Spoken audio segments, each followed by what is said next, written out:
A series of unextraordinary events by Jonathan MacLean.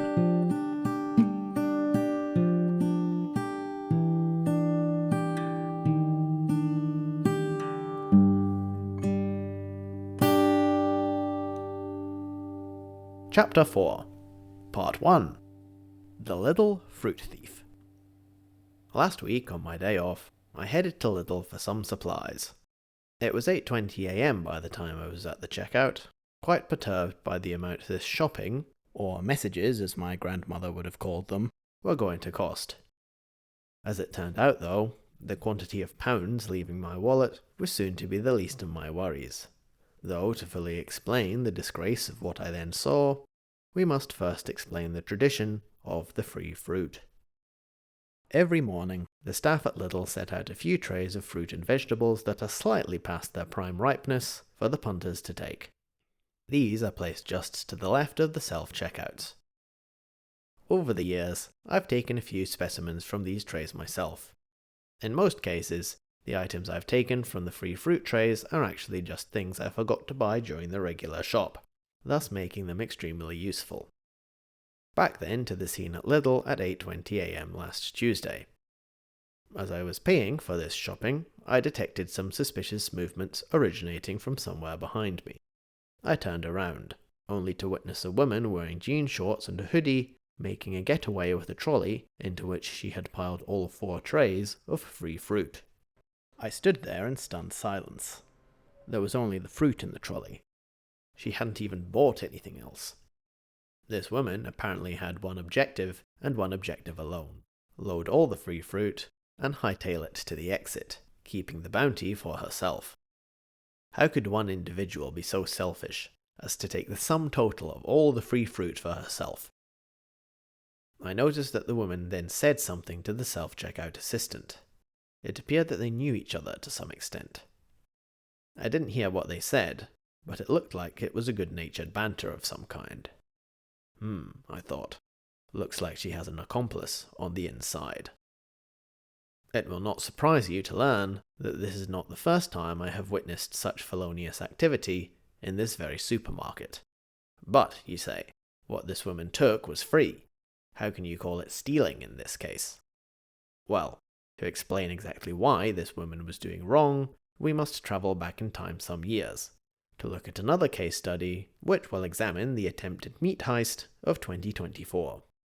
The perpetrators comprised 2 men, who chose a dark and stormy winter evening to perpetrate their heist. Their modus operandi consisted of filling a wheeled basket with various types of packed meats, and running out the door with it as fast as they could without paying. Needless to say, the attempt was foiled when the perpetrators were apprehended by security at the exit, long before either would-be burglar managed to reach the halcyon territory of the car park, entry into which marks the promised land for any aspiring Lidl shoplifter. I spotted them just at the point when they'd set off the security alarm and were being manhandled by the guard. Thinking back to this incident, I try to recall the emotions I felt witnessing it at the time. To be honest though, there weren't many. One emotion the actual crime did not elicit though was anger. I was not annoyed, enraged, or otherwise emotionally impacted in any real way by the attempted theft of the meat, even though, on the surface, it was a far more illegal action. I will now explain why this is the case. When the 2 men made their attempt at shoplifting, the injured party in this case was the retailer, that is to say, Lidl themselves. Lidl will have paid their suppliers for the stock and will have lost out on the potential profit, the meat in this case still being on sale. Therefore, the retailer is the ultimate loser when it comes to the theft of these products. This stands in contrast to the bounty taken by the fruit woman, because the moment that an article of fruit is placed in the free tray, the supermarket has willingly surrendered it. After this point, the fruit can end up in one of only 2 locations, in the possession of the populace or in the bin, neither of which will contribute to the retailer's profitability. Therefore, to return to the idea of the injured party, the party being injured by this woman is in fact the British public, as they are the ones being deprived of the beneficial and nutritious fruit. This is therefore the reason that the fruit woman's actions are worse than those of the actual thieves. Morally, that is, if not legally. And seeing as the British public is the one that is being injured, they therefore have the right to know of the infraction perpetrated against them. With these thoughts in mind, I watched this woman leave the shop, fresh with her stash of pilfered greens. She definitely didn't look very poor, though it did occur to me that this woman might be in some kind of poverty. She may need this assortment of onions, peppers, and mangoes to feed her family, who, for some reason or another, must be on a kind of subsistence diet. I was soon disabused of this idea, however, when I walked out into the car park, at which point I witnessed the very same woman loading the very same boxes of fruit into a bright yellow Peugeot with sliding doors. Ah, that explains it, I realized. The type of woman who drives a yellow Peugeot is 100% the same type of woman who would drive to Lidl first thing in the morning with the sole purpose of taking all the free fruit for herself, long before anyone else would have the opportunity to take so much as a single grape. When I saw her in the car park, I stopped and looked over at the woman. She locked eyes with me, and on her face was a very perturbed look. A look, I would say, of guilt. That's why I am calling her a thief, even though what she took was free. Because when I looked at her from across the car park, I could tell from the look on her face she knew she had done something wrong. Of course, I know nothing about this woman, other than that she drives a yellow Peugeot. But clearly she can't be that poor if she can afford a car. I therefore suggest that, for her own benefit, she sells the Peugeot, and spends the funds from the sale buying fruit normally, like the rest of us. Thus ends the tale of the little fruit woman, and may her greed rot her from the inside, like the overripe produce she sees fit to hoard only for herself. Part 2. The Lennox Quilt. The other day, I was listening to a program on Radio 4, called Front Row. One of the features on this program was about the Ulster Museum in Northern Ireland, which had its entire fashion collection destroyed in a firebombing attack in 1976, in which tens of thousands of artifacts were destroyed in a matter of minutes. As the museum representative explained, only one item survived this devastating inferno: the 1712 Lennox Quilt. As is often the case when I hear of a visual item on the radio, curiosity induced me to look up a picture of the quilt so that I could examine it for myself.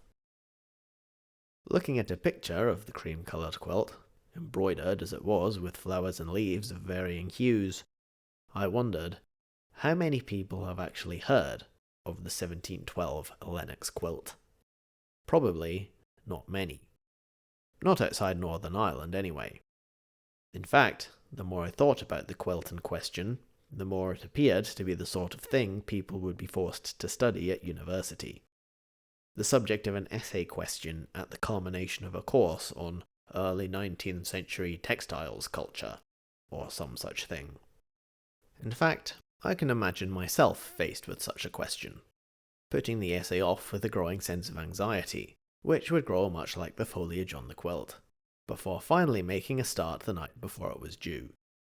Back when I was at university, all assignments would be due at midday, or 12 noon, as they would always call it. High noon, I thought.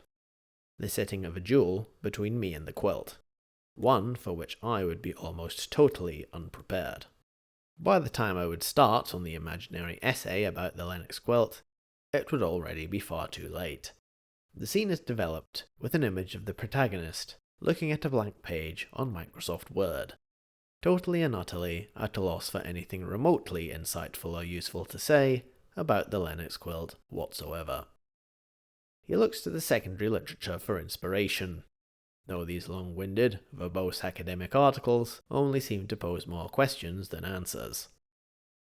As one wanders further into the imaginary abstraction of the garden depicted on the Lennox Quilt, one can only become more and more lost, stationary and entangled in the weeds, going nowhere and really learning nothing, until one becomes permanently ensnared in the foliage under the pale, cloudy sky of cream canvas, before succumbing to the garden eternally, becoming, in the process, little more than food for the plants.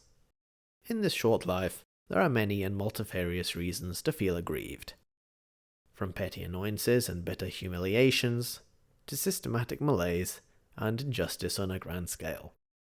There are supply chain shortages, botched orders, and of course, the universal constant, hanging like a shadow over mankind: war.